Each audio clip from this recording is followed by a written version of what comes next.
Greetings, people who really like the accordion. In my last video, I talked about how we took our blues scale. It's called the circle shortcut to the blues because I used my amplified circle of fifths to make a blues scale the easy way. So we already talked about that, and I chose for our lesson the C blues scale. Now, using the amplified circle of fifths, all right, the name would be called the C shortcut blues scale.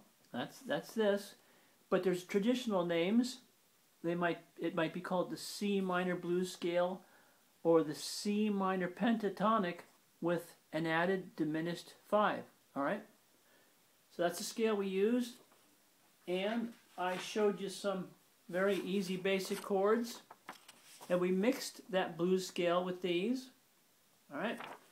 And I talked about how I use my sort of invention, the amplified circle of fifths, for consideration of chord compatibility. All right, what works together, chord selection, what chords do we want to choose for our sample songs, our fun songs, and also for chord formation. I showed a little bit of that. Now, in my next video, I'm going to go into detail on this, but we covered this lightly in the previous video, okay? Just lightly. So, I used the amplified circle of fifths, that's what we call it, and we got this far. Now, in previous videos, I showed, using that circle, I showed how we can find chord compatibility. I won't go into it again. Here's your subject major. In other words, in your slice, your subject slice on your pie chart, you have your subject chord, and you work it out. You find out what's compatible. See, I already did the legwork. I know what works, and I showed that. And I'm going to show it again in the future. And here's like your subject minor when your minor tonal center is in your subject slice. And down below, opposing that slice is your aggregating slice. So I showed that. So you have a little bit of an idea about chord compatibility. So instead of using these simple, easy chords, we know this works. We already did this. I want to show you how that same C blues scale can work with even more chords. So let's take 3 simple chords. Let's jump over to the E flat major, and then we'll make an E flat perfect chord, which means you have an A flat major and a B flat major, right? So if you look at your amplified circle of fifths, you'll understand. You get to visualize what I'm saying. Here's your E flat major in your major data ring, and here's your A flat and B flat, and that makes your E flat perfect chord. Now, you see your minors in your minor data ring are G, C, and F. And we also know from previous videos that when you take in your minor data ring, you take and make a perfect chord, right? And you add that to the aggregating minor. When you add that chord there with the aggregating minor, this would be an E flat, okay? It's the same as the D sharp. You get your blues scale. Right? Now I already talked about that. So let me help you visualize that better by once again showing this chart. You have your tonal center. You have your chords that go with it because that makes a perfect chord. This is my notation. This is traditional. And you can also substitute. Instead of A flat major, right? You can use an F minor 7 and you can use a B dominant 7 instead of just a plain old, B flat dominant 7. Oh, I wrote that wrong. That's supposed to be a B flat dominant 7 instead of a B flat major. So the point is, here is that C blues scale that we talked about and we used. Now let's, C blues, see? And here's the tones that we used. So let's play this with these new chords and see what happens. So we started out with an A flat major, B flat major, and an E flat major. That's your E flat perfect chord. But we want to substitute, make it a little sweeter, so we're going to play an F minor 7, a B flat dominant 7 instead. E flat, F minor 7, B flat dominant 7, E flat, no, excuse me, F minor 7, B flat dominant 7, E flat major. I'm having trouble speaking today. Okay, so we have the chords. We have the chords. Now here's that same blues scale as in the last video.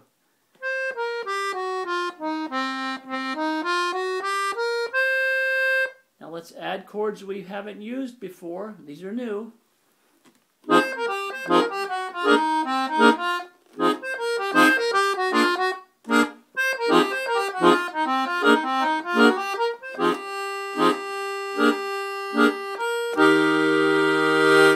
Okay, these new F minor 7, B flat dominant 7, E flat major, with the C blues scale.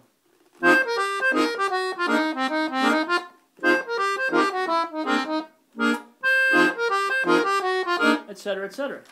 Now, using the amplified circle of fifths, if you remember my previous lessons, I mentioned how the C flat major will work with the blues scale. I showed a demonstration or something very close, but you see this C is included in what I call a tri-cell group, and that's the group that makes your perfect chord. So we know then that there's some compatibility here. This F is in that tri-cell group. So we know there's going to be some compatibility here. So what do? We try to prove it. We take our chart again and we say, okay, we have those same simple chords, but let's use the F blues scale. And let's use Joey's circle shortcut to the blues to make our scale. So we take our F for perfect chord, our A flat minor, we map them out, we blend them, and we have the circle shortcut blues in F. But we have the same chords here. Right? We have the same chords. Let's do it again. F minor 7, B flat dominant 7, E flat major. All right? But we're going to use the F blues scale now.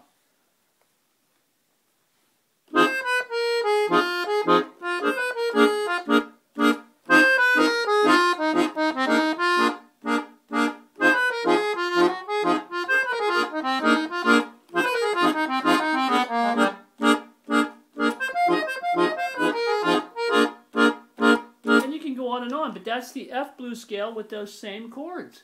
It's a different flavor.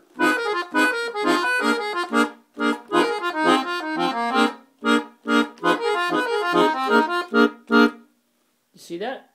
We had the C blues scale with those chords. Then we tried the F. Now you say, well, is that it? No. Let us recall that on your amplified circle of fifths, that G is in that tri-cell group. All right? So we know there's some kind of compatibility, maybe not as sweet, but there's some connection going on here. So we look at that, we say, oh, we use Joey's shortcut to the blues, G perfect chord, B flat minor, map them out, blend them. I call it the Mississippi meld. That's a proper name for a process that's actually idiomatic alternation, which I sort of coined, sort of invented, and you get the G blues scale. So we know these two work. So what about this here? Let's try same chords with the G blues scale.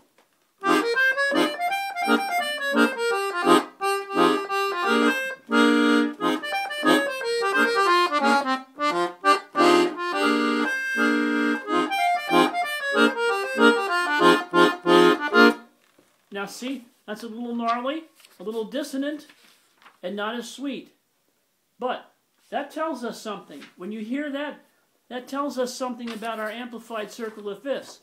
that tells us that with any given tone or chord, all right, with a given tone, you will learn by using my chart that when you move in one direction, okay, when you're talking about a direction of compatibility, when you move in one direction, you're going to head toward more of a classical, basic, harmonic sound.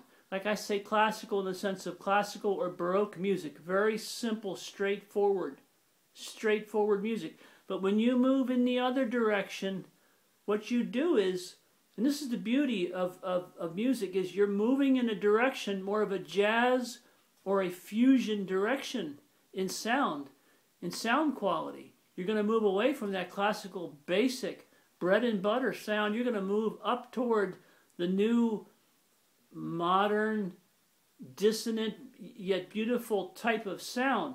Okay?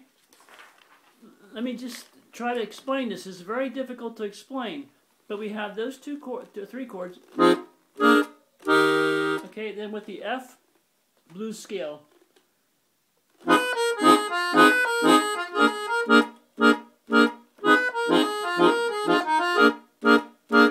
See?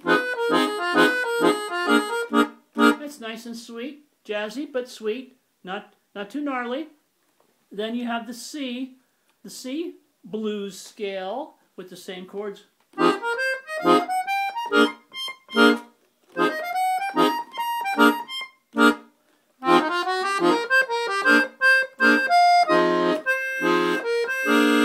See, a little more dissonant, a little bit more tension, Then when you move to the G blues scale with these same chords, then you get a lot of tension, you get a lot of weirdness here. Get a little bit of weirdness here.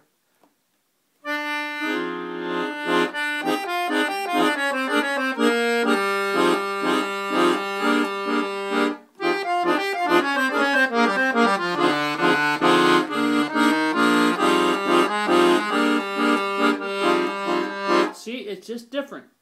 And when you play with it and experiment, you'll understand what I'm saying.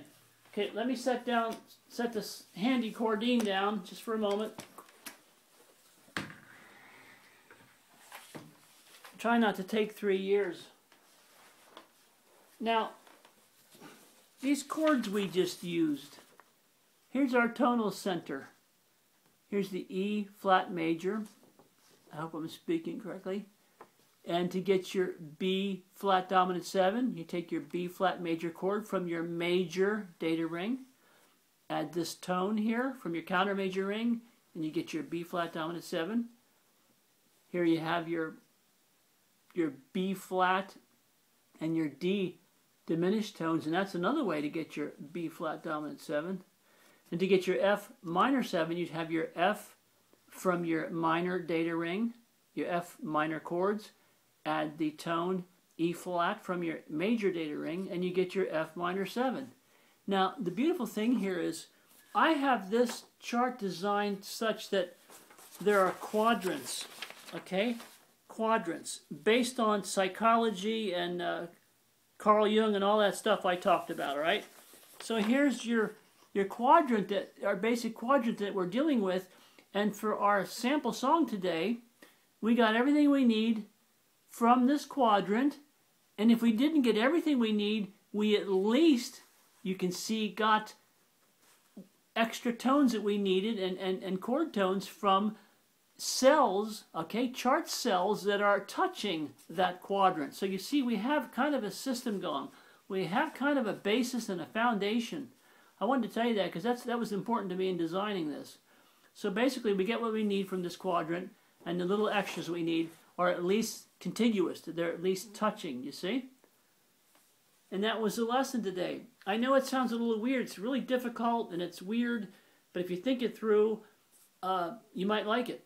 So in the next video, I'm going to go into detail, go into some serious detail on this, and then I think you'll have a more clear picture of what I'm talking about.